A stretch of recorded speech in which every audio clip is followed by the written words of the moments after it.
Oh, how about Christian author Eric Metaxas having I knew this would appeal to you. Let me find that on, where is that on the sheet? it's number six. Number I mean, you six. know how I feel about the Christian occult. So I feel like, I know spirituality gets a bad name, but a slavish devotion to the black and white morality of the Christianity like tells me that people aren't ready for the true nature of the spiritual realm, abject and utter chaos, and a lack of reason.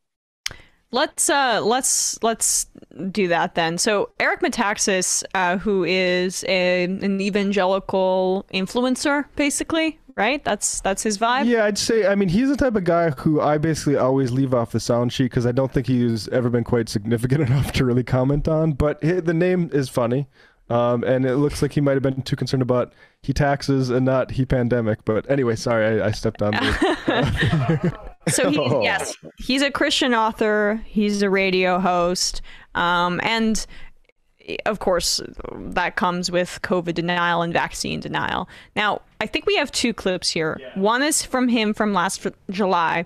Let's play that first, and then play what's happening currently in his life. The bottom line is, questions come up about the vaccine. People say, I'm not going to, this is experimental. I've watched this pandemic roll out, and I'm not afraid of getting it. My kids aren't afraid of getting it. This is not a big deal for us. I'm not going to put some experimental thing in my system when we literally don't know what could happen. So no.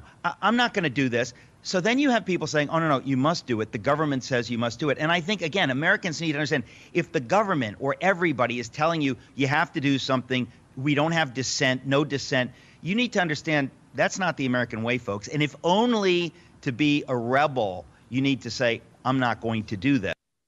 So that was in July, right? And that, I think, epitomizes a lot of the conservative mindset, which is essentially, if people are telling you to do it, especially those liberals, you gotta just rebel against it. They're the kid that when the parent says, don't you touch the hot stove, they smile devilishly and touch the hot stove, because like that's really what motivates it. That's why someone like Marjorie Taylor Greene or Boebert has resonance with that base, because they love triggering the libs by just not doing what they perceive the orthodoxy is telling them to.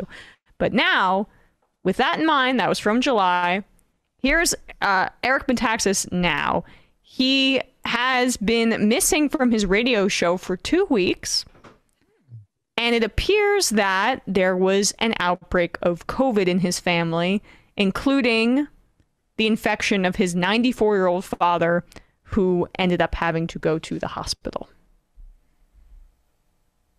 I got COVID. Suzanne got COVID. I don't know if she gave it to me or I gave it to her. But then she went to visit my parents and gave it to them. Oh. And my mother got it, and my father got it, and my current daughter, I won't use her name on the air, let's just say Hortense, my current daughter went to nurse my parents. So this has been the craziest time in the Metaxas family, folks. If you've been wondering where I've been, I have no idea where I've been. I've been in a perspiring haze for days and days and days. Obviously, I'm mostly out of it. The fact that I can be functional and talk here for the first time in 2 weeks, but the fact that my parents were ill was very upsetting to me. My dad had to go to the emergency room again. So it's been a really crazy time, and I just want to say to our audience, thank you for bearing with us, because this has been a really unprecedentedly crazy time. And obviously when your dad's 94 and he has COVID and other health issues, it's been very stressful, I have to say, but God is good. Maybe his current daughter can help out a little bit more. He has a daughter for the night shift, and then the daughter for the day shift. So I was very distracted by the Mike Lindell body, my pillow cut out in the background that I assume is his private office, but that's his business, not mine. So what were you gonna say? I'm sorry, like we were talking like the very first weeks of this pandemic. I remember saying like you got to take this seriously and do the social distancing stuff because you don't want to accidentally kill like the little lady that lives next to you or your grandparents or something, right? Like even if you don't take this seriously, even if you're dumb enough to think like I'm definitely not going to be laid up by this, and like that's silly. But again, like it could. The problem is how transmissible it is to other people. This is not about an individual thing. It's public health. But this is, and it's so basic, but it is profound. And I'm glad that he's recognizing the profundity of it without having to like lose his dad because he's an idiot and didn't get the vaccine and didn't get everyone vaccinated. Like just. Well, maybe they can get monoclonal antibodies. I mean, that's the other part of it. These like influencers on the conservative side, they feel they're above it, one, because they don't like acknowledge something's real unless it's happening to them, which is now why he's like, oh, it's been such a stressful time. It was a stressful time for the hundreds of thousands of people that lost their families and like the complete influx in orphans that we have in this country. Look up the numbers that we are probably undercounts because of the COVID pandemic, because, you know, people like you told people not to take it seriously and not to take the vaccine. Like that, you might have really hurt your parents, if not killed them, just based on your. Anyway, I mean, I remember talking about that stuff, and people like I talk to people and be like, "Oh, I hadn't really thought about it that through." We're not trained to think about the effects on other people at all that much in this culture, and literally, people hadn't thought through like, "Oh crap!" Just like I could transmit it to somebody and not know I have it. And that's actually quite a profound thing. And then what if that person dies? How are you going to feel that like you didn't do just a little bit more to maybe mitigate that? Well, yeah, I mean, the reason I picked this clip was because I think it's, you know, in many ways profound how like this sort of attention, like pundit right-wing pyramid scheme has worked in the sense that like, yeah, you know, in some ways, the people like this sort of like mid-tier right-wing pundit are taking their cues from the highest up, the sort of vaccine denialism of like the OANNs and the Newsmaxes and the, you know, and the Fox Newses and the Tucker Carlson, et cetera, who are all vaccinated, you know, in the same way that they will promote gun safety or like, you know, when there's a gun violence event, they will say there's no need for any gun safety, but there's for sure like no guns allowed at the Fox News like building, you know, unless you're like a police officer or in any events that they're at, probably because they know that it's not safe. And so what we're seeing now more so than usual with these sort of with this mass casualty event is how many people get like, you know, made casualties along the way of like this viewership who normally don't get able or who aren't platformed, who don't get a chance to like point out that, oh yeah, you know, I believe that hype. And then it actually happened to me. No one thinks their grandparents are going to be the ones who catch COVID and die.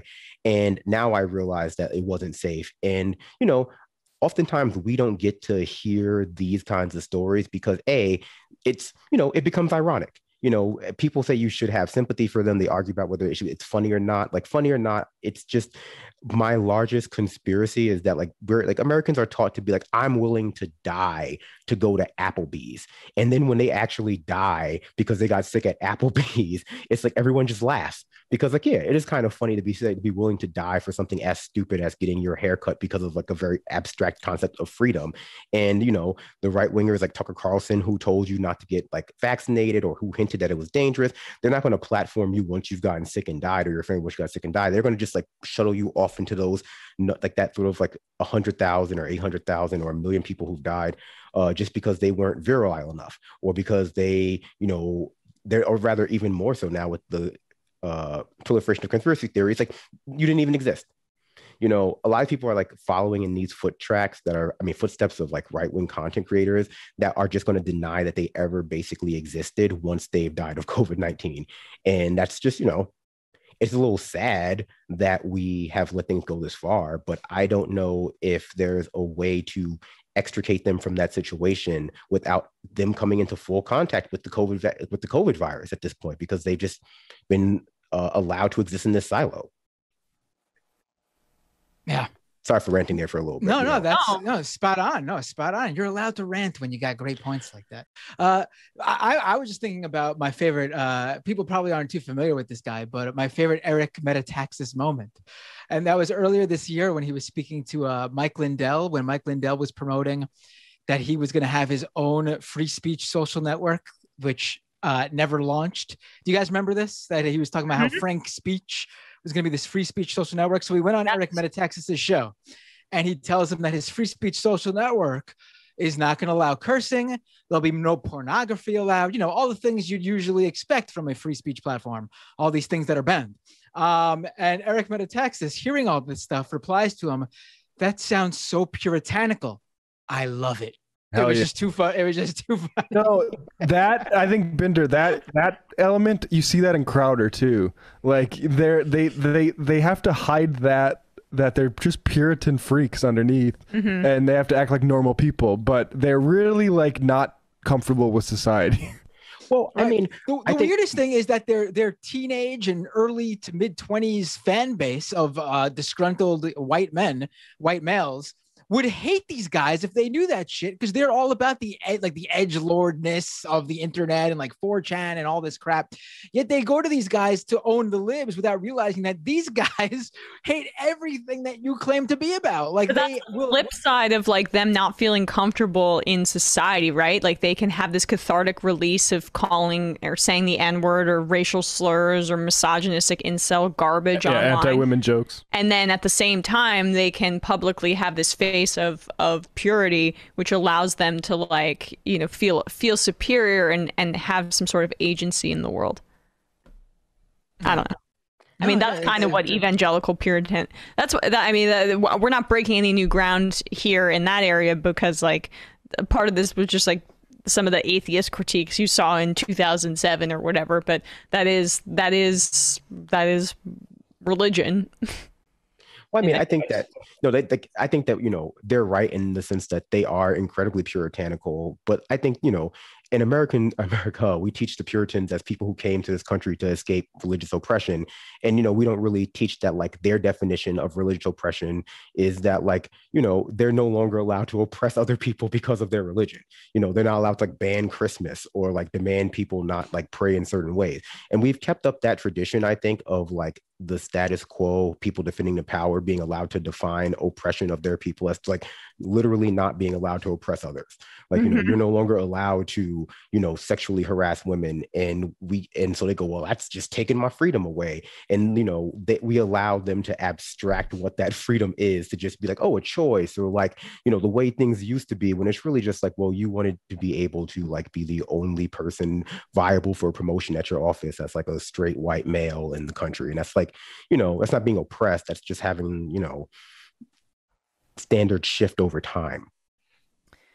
Yeah, it's when you're the main character in every story that you think of, you're like, every small inconvenience feels like, I don't know, mountains. I know, I agree with that. I know, I just think that we can't, you know, and this is, I think, where my definition of centrism differs from some people, you know, as, like, not necessarily a left, you know, middle ground between left versus right, but, like, entirely defined by, you know, your position of comfort within the status quo, and how when you privilege people who are, like, reacting to, like, things changing because it makes them scared or because it makes them, you know, anxious about those things. We only really platform, like, you know, the suburban housewife mom archetype, who are going to inherently feel anxious about things they've been, you know, socialized to feel anxious for, while the rest of us are expected to, like, in many ways, treat that anxiety as though it's inherently valid because the population it's coming from is highly valued. When, you know, at the end of the day, no one can afford to be, like, a suburban housewife anymore. Yeah, well, and centrists also, they want to, they get off on, like, the feeling of comfort of being the most reasonable because they never take a stand in any way. Like, they are at they perceive themselves as the safest position, and then assign abstract rationality to that because, like, it allows them to, I don't know. Well, you know, I agree. I think that the disaffection people feel from, like, you know, from the material concerns, or rather the fact that people feel insulated, centrists specifically feel insulated from, like, the material concerns that, you know, people who are, like, interested in, like, real change in this country, like criminal justice reform, housing reform, economic reform, just broadly speaking, they feel insulated from that. And that disaffection makes them feel objective. But, you know, just like the people who are listening to Tucker Carlson about not getting vaccinated, or, like, that line of pundits lower income craftsmen not getting vaccinated. Like once you fall out of that centrist class of like being a tech, worker in New York City, and you find yourself falling into like the low wage worker class, which happens more and more as the middle class shrinks, the media just becomes less and less interested in your story. And you find yourself becoming less and less important. And like, most people are just conditioned to think that's never going to happen to them because they're winners. Mm-hmm. Yeah. Yeah, I mean, all that stuff is completely accurate. It was such a great discussion. I don't know how we got there from insane right winger,